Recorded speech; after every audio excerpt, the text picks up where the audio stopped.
All right. Hello, this is Krista with the lifeinprogress.ca. I'm delighted to have Heidi Barr back with me for a second time. Yay! And her beautiful friend, Ellie Roscher, right? Even though I told her I always want to say Roscher, like it looks French to me. So I'll just change her name when it suits me. So Heidi and Ellie are the authors of the book 12 Tiny Things. Do you want to show us your book, Heidi? I know you have an advanced reader copy in your hands. So The Real Deal is coming out January 5th in the new year, and I have pre-ordered my copy. Heidi is a wellness coach and author of Woodland, Manitou, and Cold Spring Hallelujah. Ellie is the author of Play Like a Girl and How Coffee Saved My Life. And she is the host of the Unlikely Conversations podcast, and in addition teaches writing and yoga. And they both live in Minnesota with their families. So welcome, both of you, formally. Thank you. Most of my interviews, I tie them into the work inside my Brave and Beautiful membership community, in part because I love those women, and any extra bit of wisdom and support that I can offer them, I want to do that. But also because it's a lot of fun. So the theme for this month in the membership is freedom or unshackled living, and kind of more on a personal note, not, even though we're recording on Remembrance Day, actually. So the idea of freedom is very fitting, but I want to tie our conversation into the work that we're doing in that group. And as I was preparing, I had an interesting experience. I'm a very gut-led person. As I was listening in and preparing for the work inside the community, I was noticing that I was feeling very contracted, and freedom to me feels a lot more open. And I just felt like a sense of wanting the work we do in the membership this month and my own personal season of life to be rooted in freedom itself. I want it to be rooted in freedom itself. And so for me, that means it's deeply personal. There's a lot of honest questioning and the bravery to listen to my own responses, which sounds obvious, but it isn't. I think we're so used to running on autopilot. We're dealing with so much pain and trauma and uncertainty in the world right now. And so anyway, because I don't really do small talk very well, I want to dive right in with a juicy question for both of you. And so to get to know you better, I'd love for you both to respond to this question. What do you think that self-trust, listening in, and bravery have to do with intentional living? And I think I forgot to actually announce the title of our talk, which is Simple Ways to Live a More Intentional Life. So I'll ask the question one more time. What do each of you believe that self-trust, listening in, and bravery have to do with intentional living? Who would like to dive on in? I can go. I think that the first thing that comes up for me is that it takes a lot of bravery to listen to your own inner voice, kind of that inner knowing, and discern if it's actually you or if it's all this other chatter that's always coming from everywhere. I think about the people I work with in coaching who are working on changing their eating habits, and we talk a lot about intuitive eating, and it freaks people out. They're like, if I just listen to my own inner voice, and I'll go crazy. I'll eat whatever I want, and this is not going to go the way it should go. And it takes a lot of courage to say, okay, I'm going to really listen into this voice and see what it's saying to me. And I think what helps people get there is taking really small steps. Like it's really common for me to hear people say, okay, I'm going to listen to my voice. I'm going to intuitively eat every day for the next 3 weeks and see how it goes. And then I'm always kind of like, okay, we could do that. Or we could step back and say, how about you just do breakfast? Just breakfast. That's it. Just see how it goes. And then as they practice that, it gets easier, but it can take a long time. Yeah. So acknowledging that there's a lot of fear that can come up when we even begin, like practicing this idea of self-trust. So I always think that like acknowledging the common humanity of things helps everyone to know you're not alone. It does bring up fear, and it's okay to just start in a tiny little way, right? Like in the morning, checking in with your body and saying, what do I need right now? Like just even like one little question, learning to ask ourselves questions and then listen for the response. Yeah. Absolutely. How about you, Ellie? Or sorry, Heidi, did you want to add? Oh, no, I was just gonna say absolutely, it just takes that kind of that bravery to keep coming back to those little bits and having patience with yourself. I think that's another big piece of it. Yeah. Because honestly, and we can chat more about this later too, but I think most people are not very used to this idea, right? We're used to tending to other people, following rules, jumping through hoops, trying to do the right thing, be a good girl, like all the things. And this is actually a new work for a lot of people. And even for those of us who have been practicing it in baby steps for 20 years, it's like it's an ongoing work, isn't it? Like it's not there's no end point, I don't think. So. Yeah, Heidi and I, is it Flannery O'Connor, Heidi, that says that desire is a one-word feminist manifesto? And so we talk a lot about desire and listening to what your body desires, like what it wants. And I think that, like Heidi said, that's scary initially, but if we really quiet ourselves and ask the genuine question and wait for the genuine answer, our bodies are really smart. So I was a college gymnast. And so in some ways I was taught to be very in tune with my body. And in other ways I trained ignoring my body, right? Ignoring pain. And so after college, I was a very intense person, workaholic, type A, and I was good at ignoring my body. And that first year out, when I was in the work world and putting in, 80-hour work weeks, very, very stressful, my body started raising its voice louder and louder, and really interesting manifestations, like body manifestations of stress happened. I had stomach problems. I got styes in my eye. I mean, things that had never happened to my body before. And huge canker sores in my mouth, just really like things that got my attention. And when I listened to my body, I heard the lie that I have to do more to be more, right? And I heard the lie also that life has to be hard all the time for it to matter. And so once I started identifying those lies, I could let them go and dissipate the power. And from then on, it's been this journey of trusting my body, getting quiet enough to really listen to what it's trying to say. And I think we live in a disembodied society that we trust our minds more than our bodies, and we train our minds to override our bodies. But I think it takes a lot of courage to spend quiet time with our bodies and then allow what comes up to come up, and actually then be intentional about changing our actions to offer our bodies what it really wants. And I think especially for women, that means taking up some space, naming what we want, and naming that as good, and spending time building a life that feels more sustainable, and that feels more intuitive, as in moving from the deepest desires of our bodies. So that looks like, for me, doing one thing at a time, which is something I work on every day. And sometimes when we carve out that really intentional life, we're teetering on the boring as well. And I think we're told to not be boring, to fill and fill and fill. And we have to be playful with the possibility of boring and mundane. And as soon as I'm able to go there, I realize how the routine and how the quiet and how the slow is actually deeply holy, and it's undoing something that society is telling us more. I think one of the reasons it takes courage to listen to our bodies is that our bodies are mortal, and we have to face that if we're listening to our bodies, that our bodies have limits. I think that's humbling to come in contact with our limits and honor them. But as soon as I do, then it gets cool. Then it starts to get really cool, and I start to enjoy the time that I do have instead of racing through it. So I can fall in love with what is instead of constantly trying to get what isn't, if that makes sense.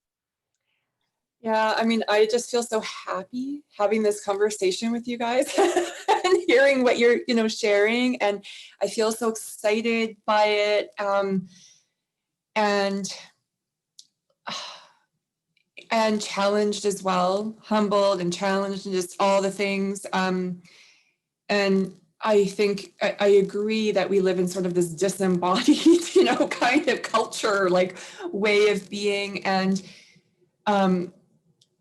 for me, this work is so incredibly personal in a new way this year as my body responds to trauma, and so more than ever before, the living, my body yelling at me or gently nudging me or whatever it is, and responding to that. And this week, the past couple of weeks, I mean, the past couple of years have been hard, but like the past couple of weeks have been challenging anyway, and I keep falling asleep. I make supper and one bite and I'm just passed out. Like I just keep sleeping for hours, and it's kind of disconcerting. But I think my nervous system is just like, we're shutting down, girl. Like this is, you mustered all the energy you had, you did a good job. And then I'm just like done. And so, for me, it's also acknowledging, okay, I'm not taking on any more work until 2021. Even, what I have, I'm having to be it's humbling because I'm behind in everything, and I'm not used to that. I'm used to being able to power through and stay up late if I've committed to something. And although I don't do that a lot anymore, but anyways, it's just humbling, but it's also, I'm grateful because it's like, these bodies are so wise, like they're so wise, and they're always nudging us towards, sometimes overzealous and nudging us towards safety and security, but also asking to be heard. And I sometimes don't always know how to differentiate between like spirit and body and gut and like all of that. But for me, it doesn't matter almost. It's like, just listen, listen and respond. So yeah. And I will say this, I don't know, because everybody, I think collectively is experiencing a weariness, like this heaviness and fatigue. And for me, because of personal loss, I don't know, like COVID feels like nothing to me compared to some other personal loss I'm experiencing, except I'm trying to also be compassionate and recognize, even if you're not aware of it, surely all of this collective unrest and all of that is also impacting me. And anyway, so I just always want people to know you're not alone. Be kind to yourself. So again, we're talking about simple ways to live a more intentional life. And your book, 12 Tiny Things, I love the way it's formatted. And I do encourage people to take a look, whether you purchase it or check it out from your library when it's available, just one way or another, and Ellie and Heidi have done a really good job of truly breaking things down and presenting some little action steps that we can take. So our conversation is going to be a bit broader than that. And one of the ways I want to approach the conversation is these 3 ideas that help me personally live an intentional life. And so I want to frame the rest of our conversation through that lens. And so just briefly, they are keeping my life values aligned, deciding what is enough. And that means like for clothing, what is enough? For activity, what is enough? How much money do I need? And then keeping it rooted in permission. And I feel like all 3 of these concepts they work together to help me keep moving towards freedom in my own life. So an intentional life, but for me, that means a life that is rooted in freedom, that feels like, I use the term unshackled. Not everybody likes that term, but it feels powerful to me. Okay, so Heidi, in the preface to 12 Tiny Things, you write, tiny things have become my cornerstone. I'm sorry, I'm just going to pause here for a second. I wanted it on speaker view. Do you think it's on speaker view? Who's showing up for you? Is Ellie? I see all of us. All of us? Okay, so that's okay too. It just seemed like maybe it wasn't changing. Okay, so I'll just keep going. Okay, so in 12 Tiny Things, Heidi, you write, tiny things have become my cornerstone. They bring stability and peace. finding the little practices that worked, kept me rooted in the good stuff and moving in a direction that generates more life. Claiming, honing, and practicing what I value helped me stay true to what my soul was asking for. I love that. I'm just going to say it again in kind of present tense. Claiming, honing, and practicing what I value helps me stay true to what my soul is asking for. Oh, I like that. So Heidi, what are your core values, or some of them, whatever you're willing to share, and how are you using the practice of tiny things or tiny intentional practices to walk out your values in this season of life? Well, it's really good to hear that sentence kind of read back to me, actually, because I know as a writer, I'll write these things and I'm like, oh, that's really good. But then I'm like, but I need to live these things too. It's not just advice to somebody else. But anyway, so I think some of my core values are compassion, peace, honesty, community, and probably autonomy. Those are the ones that come to mind right now. And I think peace is the big one for me right now, just because so much feels chaotic and swirling and unpeaceful, is that I'm really trying to just look for the little pockets of peace that exist even in the midst of all the stuff that's going on. And just try to exist in them for a little while, even if it's just for a few minutes at a time. Like this morning, I got up late. I had intended to get up early and get a lot of work done before a day of meetings and things like that, enjoy the new snow, but I got up later than I wanted. My daughter was up before me, which always makes things a little more complicated. And so I didn't get to do the morning that I had envisioned for myself, but instead I was like, okay, my daughter and I, we went outside, we walked down by the lake, looked at the new snow. We just took 10 minutes to do that before jumping into the day. And that helped me kind of reroute my mindset to get into the day feeling a little bit more peaceful. Or in the evening, I'll try to build my fire, and then I just sit there and watch it burn for a while. Just a little pocket of peace. I'm finding that in this season of life, in kind of COVID season, everybody's at home all the time season, transitions are hard for me right now, just because they're so muted. Like you're at home all the time. I'm looking at a computer for work, for socializing, for Eva's school. They just went back to distance learning yesterday, so we're back to that again. So everything just kind of runs together. So I'm trying to take these little pockets of peace to shift from one thing to another. So shifting into my work day, I'm trying to make a point to go upstairs to eat lunch instead of staying in my office. Shifting at the end of the workday by starting my fire and sitting by it for a little while. So just those little bits of things throughout the day. I always really like this quote by Maggie Smith, the poet. She says, or at one point she said, love is a verb, so do it. So I'm trying to look for the little ways to act out love, whether it's love for myself by taking that time, or really listening when someone's talking to me rather than trying to do 3 things at once. A friend of mine just invited me into a letter writing practice with him. We've never actually met in person, but he was like, I'm going to try to start writing more letters. Do you want to do it? I was like, yes, I'm in. So this last Sunday morning, I sat down and I wrote a 3-page letter, which I haven't done in who knows how long. And it was really, really nice. And I was like, I'm not writing this for anybody else to see it, just this one person. And I just kind of, described what was going on that day and mailed it off. And it was really a grounding thing. So I'm looking almost forward like to slow continuing. practices, right? Like that's what it sounds like. And it almost seems Yep. like, I bet it feels counterintuitive to a lot of us. I had expressed to you, I can't remember if the camera was on, but that I just feel behind in everything. But I'm playing with my cat for an hour every morning because she makes me belly laugh.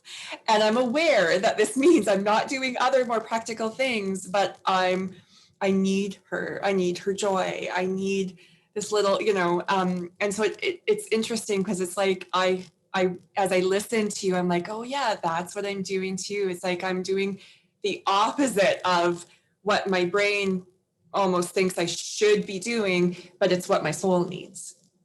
It's what my So getting outside is really an important thing for me. And I've noticed the last couple weeks, I've gone out and I've been trying to get a workout when I've been going outside. I've been like, okay, I'm going outside. I'm going to run. I'm going to do some squats. I'm like, and so today I'm like, what am I doing? I just need to pay attention to nature and just stand there. I don't have to get a workout every time I go into the woods. So I'm trying to shift myself out of that because and getting the workout, that is an important piece of my life as well. But I found myself lately just always feeling like if I'm going outside, I need to be getting my heart rate up. And it's just not true. I can slow down and just breathe as well.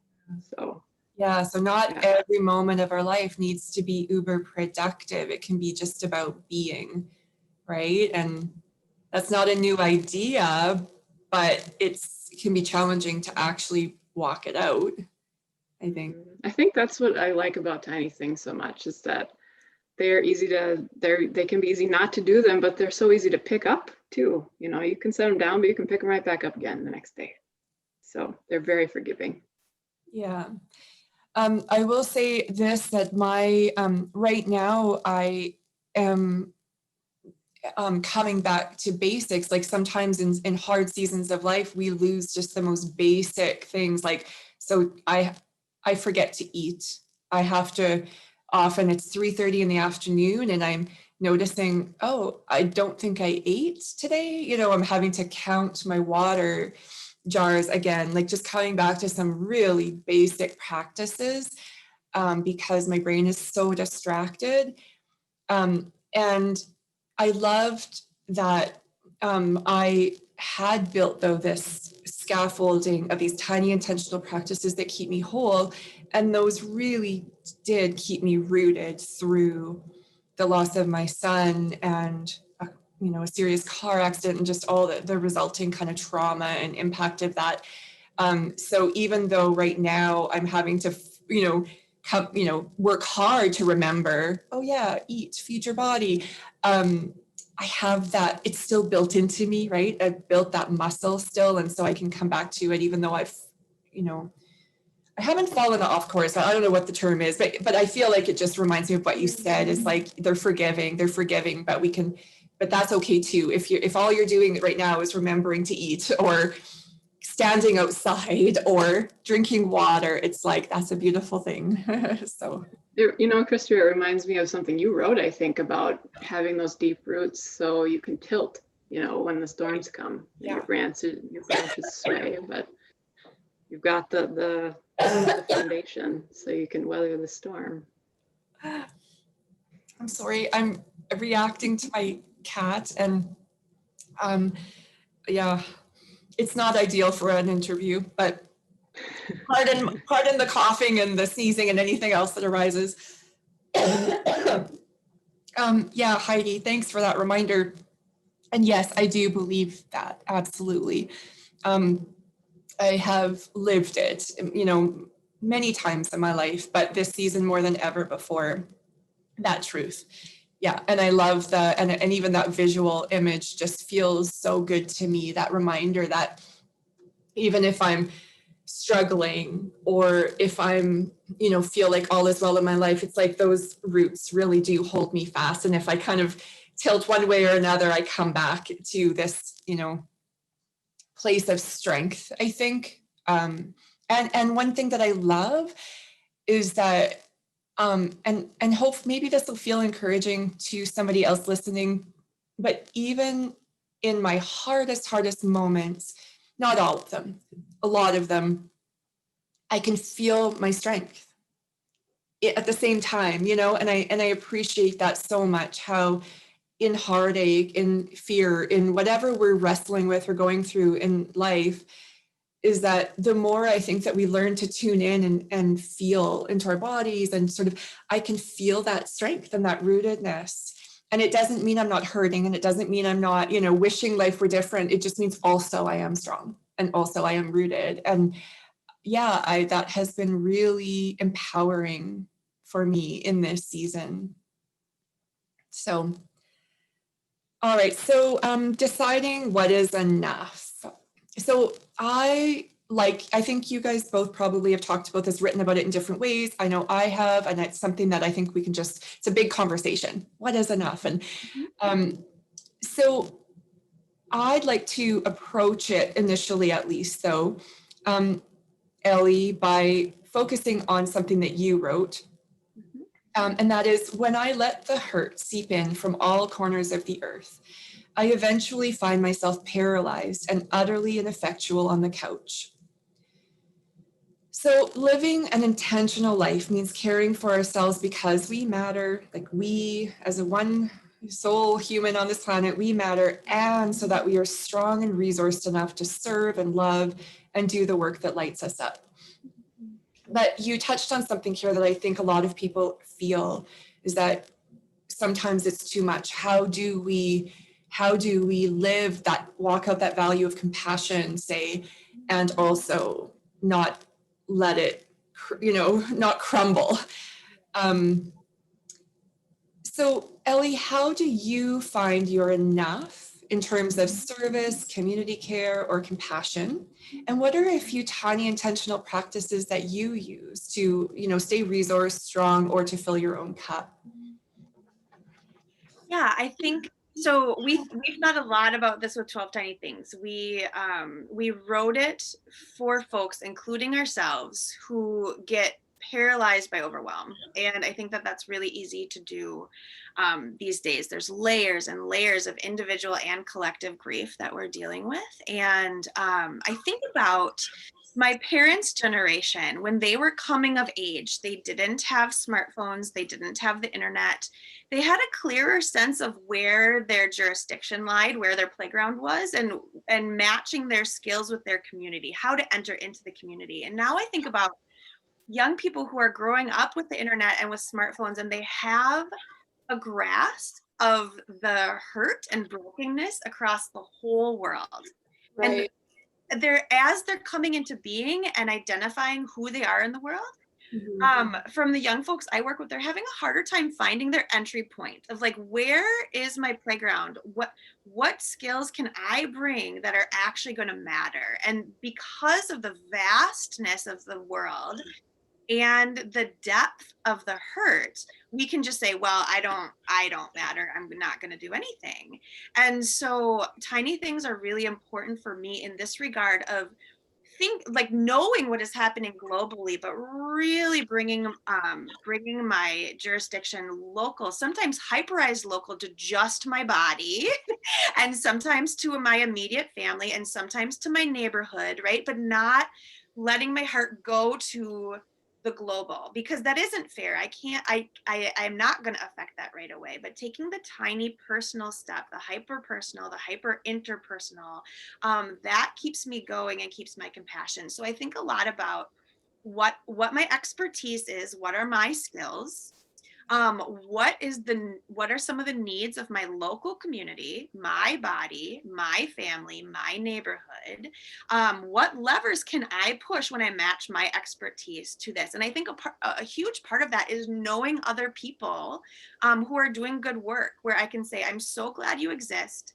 I see what you're doing, your expertise is matching your community, I'm going to have my expertise match my community. So in some ways it is kind of choosing a lane and knowing that I'm pushing the most strategic lever to make the world more beautiful, and I don't have to take it all on. In fact, I can't, because then I will burn out. So a coach once told me, you're very good at loving, but you have to start with loving yourself first. The order matters. So her assignment to me was to spend 5 minutes in the morning with a baby picture of myself, offering myself affection. She's like, all you need is 5 minutes, and then you are queued up for the rest of the day, but the order matters. So where's that tiny start for you? So that you can be generous and be intentional about you're not just throwing your love out to the world randomly, but you are being strategic about where the healing happens and how your gifts can show up in those spaces. So yeah, starting with myself is one of my practices. It's very hard. I struggle with it. But there are ways that I can start my day that set me up for success. So one thing Heidi and I both do is we don't have our phones by our beds. Right. So I know so many people where the first thing they do when they wake up is grab their phone and see all of the hurt in the world. I don't know that I would be able to get out of bed. So I get out of bed as a human. I interact with my children, with my partner. I ask my body what is the first thing it wants to drink in the morning, and I just spend time in my animal body before I start interacting with the bigger global world. And it's a tiny thing, but it makes a really, really big difference for me about what is enough. How can my work matter and be enough? And I'm seeing this. I live in Minneapolis, which is where George Floyd was murdered. And so many young activists got burnt out. There was this huge rush of energy, and it was very exciting and very strategic, and things were happening. And then a lot of the young activists in my life burned out. And so it is, how can we build a sustainable life where you're taking care of yourself as an activist and pacing yourself? This is the work for the rest of our lives, right? And so daily claiming enough and coming back to ourselves and coming back to our local community, I think are some things that really help me.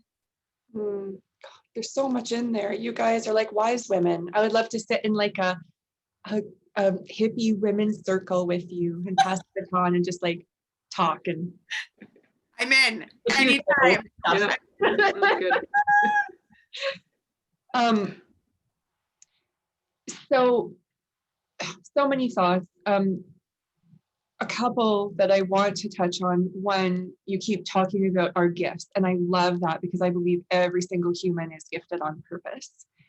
A lot of people don't know that. They deny it. They don't know how to even identify their own gifts because nobody ever told them like, you are worth anything. You are knit together in a beautiful way, and you have gifts to bring to your circle of impact. So I love that.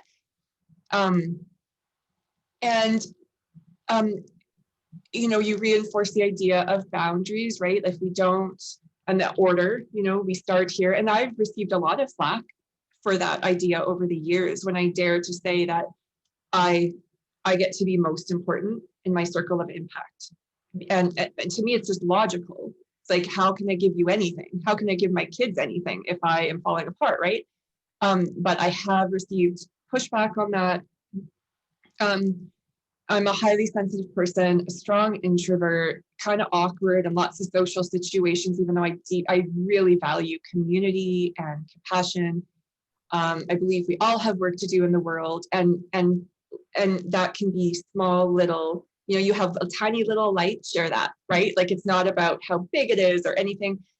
For me, I'm in a really small town where I burnt myself out actually volunteering in lots of ways, took a break.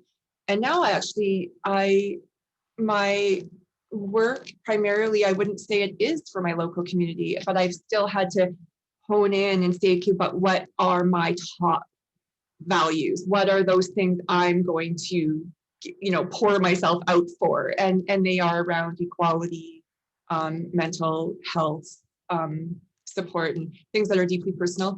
So I think maybe people will listen and think, but I don't know where first of all, I do believe local community always matters. I think no matter what. And I think right now during COVID, some of my friends are saying that, like, we all love the online space and have met, we're beautiful friends and support each other across oceans and all sorts of boundary lines. But there are seasons in which you need people next door or in your community to help you plan a memorial, to bring you food, to get you groceries, go for a walk in the woods, all those things. So I do believe in continually seeking that. And also, I guess I'm just exploring out loud the idea with you that that circle of impact. We all have a circle of impact, and maybe it's not local, and that's okay. And also we still have to decide, we can't do all the things. Like, as much as we care, what are my things? Where can I match? I love the way you phrase that, match my gifts, I think you said, with the need or whatever. Yeah. Yeah, that's right. It doesn't have to be local, but there does have to be intention and some boundaries. So I think too, my spouse and I spend a lot of time deciding where we're going to send money, and we do a lot of homework, and we donate to places with that are doing work that we believe in, but that we don't do in our jobs, right? Yeah. And so there's kind of a norm to donate money where you work. And that doesn't make sense to me because I put a lot of time into that place. We love supporting these other areas financially and keeping up on them and kind of doing and supporting them in that way. Say, you do your work because that's where your expertise is. My expertise is over here, and I'm doubling down in this. And that doesn't have to mean your immediate geographical community, but as I'm getting older, that's one of the benefits is I know a lot about some things. And so to hold myself to that where I can be effective is actually really empowering and exciting. Yeah. But yeah, you're right. That might mean globally. Absolutely. Yeah. But also, I think you mentioned the idea of, I think you said this, reaching out to other people and saying, hey, I see the good work you're doing, and I want to support you, whether it is financially or it's just some affirmation or whatever. And I like that. And I even think about just my girlfriends, like how that gift of just saying, hey, I see you, and I value you, and I love these skills that you have that I don't own, but and just doing that for each other can feel like a tiny little practice that is intentional, because some days it's like literally like we have very little energy, and to pause and say, you know what, I'm going to reach out to a couple of the beautiful women in my circle of impact and just remind them that they're loved and I see them, and Yes. Yeah. That's right. And when you're good at things, you'll be asked to do other things all the time. Like, that will never end. And so I think about organizations that have a really clear vision and mission, and folks will say, well, but why aren't you doing this? And why aren't you serving these people? And they could just come back to, like, other organizations can do that. This is what we're doing, and we're being like long-term effective. I feel like that can work with humans as well, of like, this is what I'm doing right now, and I'm effective.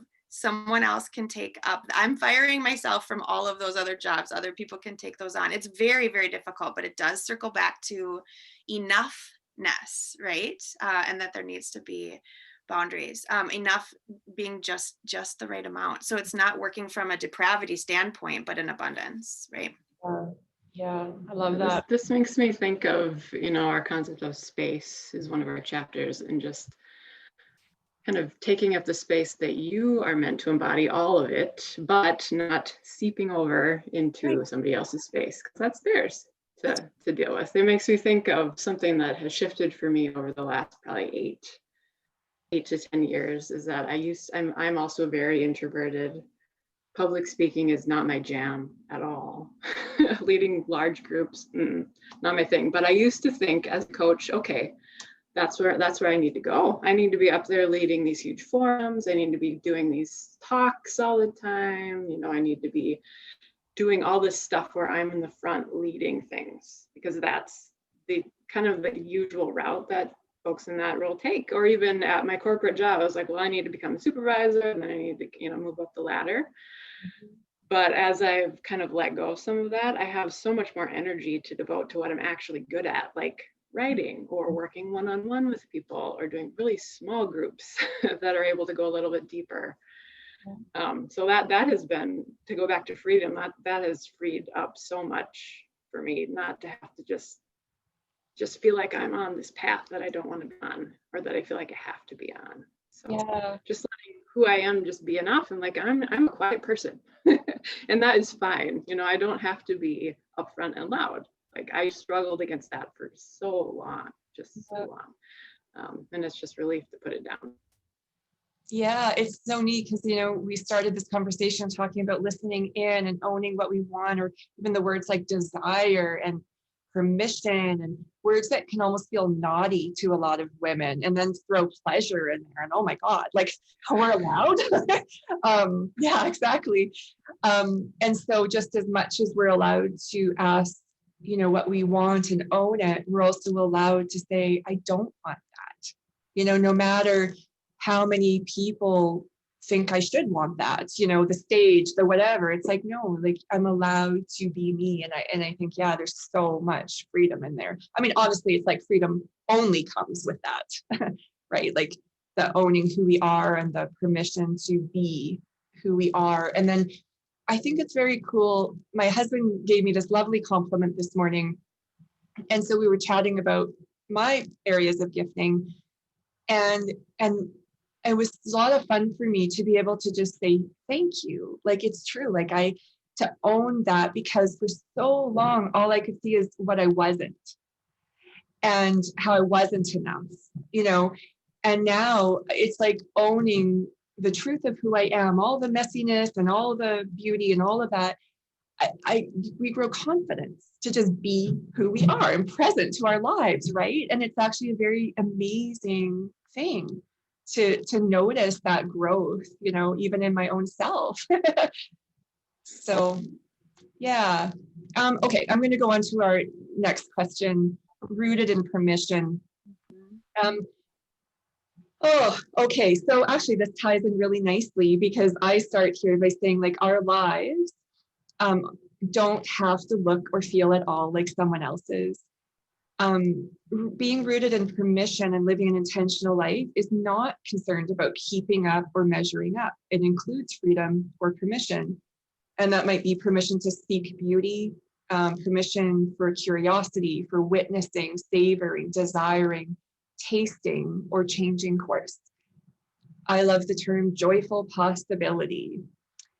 I think it also includes permission to become, saying yes to something versus only saying no. So yes to writing, yes to adventure, yes to whatever it is, or moving towards versus running from. And I think that's where that, as we learn to listen in, one of the practices or the work, I think, is how can I distinguish or discern between fear and freedom? Like, you know, and learning to feel that even. And so for me, one of the ways that I identify or to discern between them is, am I moving towards something or am I running from? You know, so if you guys remember, you could maybe share your own thoughts about how, like, one way that you know, practice that differentiating between fear and freedom might be helpful for people listening. So to both of you, Ellie and Heidi, when you sit with these words or concepts, freedom or permission, what comes up for you? And that could be, you know, in whatever, however you want to approach that. And what are some simple ways that you'd like to make room for more freedom and permission in your life? I'll repeat that if you need me to, because it was wordy. I think for me, one thing that comes up with freedom is allowing discomfort to be a companion. So not the kind of discomfort that is rooted in fear, like not the running away from kind of discomfort, but the kind of the discomfort of continuing to move towards something good. Because sometimes there is discomfort in that. Yeah, a lot of the time. Yeah. So you know, growth mindset is such a big thing in our culture right now. And sometimes it kind of gets to me, growth mindset all the time. I don't know where I'm going with this exactly, but just that sometimes for me, the discomfort is not pushing, if that makes sense, not constantly striving, because that can be, especially like at work, there's a big kind of emphasis to always be growing or, you know, moving into the next role or furthering your skills in something. And of course we can always evolve, you know, every human is always evolving. But I feel like sometimes we forget that there is also a season of just being still or even letting certain things fade.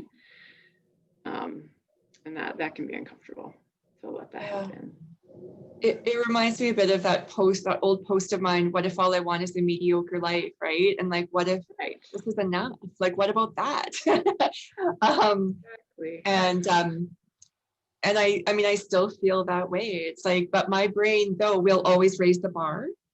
It will always do that. And then I noticed it and I'm like, hey, wait, what's up? And come on back. Like, this is my enough. I'm good here, but I have to, it's a constant work.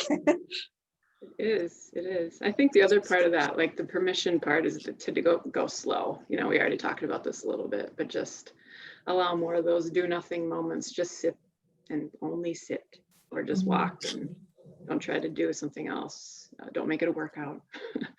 And read slowly. That's a big one for me right now, is to read slowly, because I read so fast. Sometimes I find myself skimming, and I'm reading a novel. I'm like, why are you skimming a novel? Right? So I'm just trying to really slow down and just one sentence at a time. Yeah, I've done that too. It's so like, what a symptom though, hey, of a life where we're used to like gobble all the information and yeah, and it's like, And then I'm like, it's over. I read it fast. And I'm kicking myself. So that's literally that's a work in progress. our consumer culture. You're consuming the novel instead of letting Right. it start, right? Yeah, absolutely. So Heidi, how does that sense of permission, what does it feel like in your body? I think it feels like kind of just relaxing of, like, when you're tense, your shoulders are up here, your tongue's at the top of your mouth. So I think Ellie's the one who introduced me to the tongue thing, like taking it off of the root of your mouth. Like, I find myself doing that all the time.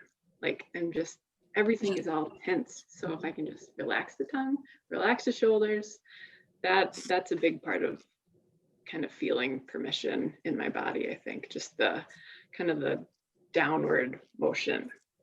Yeah, sort of relief, like like a deep breath, kind of a sigh out. Yeah. Some dentists pointed out to me that the tongue on the top there is the neutral position. It's a good, healthy position. But I recognize, like, I hold a lot of tension in my jaw too. So for me, even just temporarily, like unclenching, lowering, just, all the things you said, it's like, oh yeah, that feels good. And sometimes you're not even conscious of how constricted or tight, like, your body is feeling. Yeah. Was there anything else that you wanted to share, Heidi, before we switch over to Ellie? About this idea of being rooted in permission and... I think that pretty much covers it. Okay. So one of the things I think about with running away from versus running toward comes back to freedom. A couple of jobs ago, I taught theology at a Catholic high school, and a lot of my students were leaving the Catholic Church, and they were very clear what they were running away from. And I always just gave them the simple invitation. When you're running away from homophobia and misogyny, you are running away from the right things. Notice when that shifts and what do you start running toward, right? Like, you can't spend your whole life running away from things. So the difference between freedom from something and freedom for something, freedom from is when I'm feeling overwhelmed and I have to get things off. And then freedom for is when there's an expanse and I can make choices and I feel like I'm being intentional and I'm curating my life and I'm a co-creator. I have some power in that. So it's deciding what I want to be about and then putting that into action in my life. For me, permission is to say no to things. My growing edge will always be that I say yes to too much. I overfill my schedule and then I'm doing things out of obligation instead of out of joy. And the underlying fear is this not being enough, right? And so when I can give myself permission to say no to things, the space that's created is filled with potential and possibility. And then I can institute my freedom for and start to make really intentional decisions where I feel like I'm putting the puzzle pieces of my life together in a way that makes sense to my whole being. So I think about my COVID story is that I was pretending to be okay until about August. And then my 3-year-old's preschool called to tell me that they were closing for the entire year because of COVID. And then my kindergartner is going to be online all year because of COVID. And one of my childcare providers called to say she was moving. And so at first, of course, my instinct was like, how am I going to make all of this work? And I ended up resigning from one of my positions. And so I needed to give myself permission to say no to something. And immediately I felt this expanse of possibility. And there was a physical freedom in that for me of just being able to not overfunction and simply be a human being who can just sit and be. And I think then for me, so much of it is permission to do things that are inherently good that might not make sense or lead to productivity. I am aware of, our capitalist society driving us toward productivity, and that everything that we need to do needs to matter in a certain way, where I hear examples of just going outside and being still, or me being totally present with my children. Like, these are moments that fill me up because they're inherently good, and they feed me as a creature. So for me, yeah, it's reminding myself I can say no to things, even things that are good, even things that I, can do, in order to identify what my freedom is going to be for, and I can bring my whole self to that thing. Yeah. I really appreciate too the juxtaposition, or the seeming juxtaposition, between two words that I individually highlighted. So Heidi brought up this idea of the discomfort, and then you talked about possibility. And I love that really those are all part and parcel when we're talking about freedom and moving towards and building a life that we want, and so, I feel like we can never, like, there's no way to reinforce this idea in too much, this idea of both and, right? That these live together, and, or more accurately, probably they're super tangled up together. And this idea of when we own what we want, when we own who we want to be, when we own the type of world we want to live in, even acknowledging that we don't control all of it, but maybe we have this one little thing that we can bring to this world. There's going to be discomfort, and there's also going to be beautiful, joyful moments and excitement, and sometimes in our bodies they feel the same. When our nervous systems especially are really exhausted or dysregulated, excitement, possibility, grief, fear, it can all feel the same, and our nervous systems can actually red alert. So I think that's another thing that's helpful to be conscious of, that when we're learning to tune into our bodies, maybe pause long enough to go beneath that initial response, because I know my body, my nervous system interprets all of that right now as danger, hide, retreat, pull the covers up.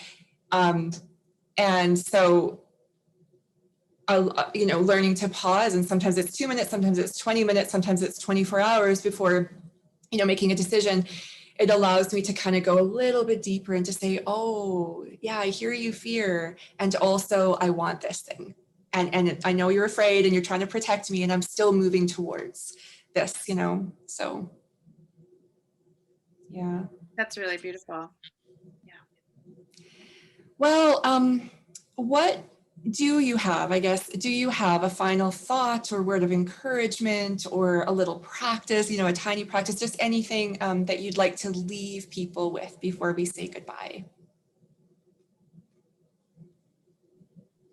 I think when I put my coach hat on, I want to ask people, okay, what's the most important thing to do today to truly take care of yourself? Maybe even in the next 5 minutes, because, as your day is just swirling, it can be really easy to get sucked up in it. And then, like you mentioned earlier, you forget to eat or do these, these essential things.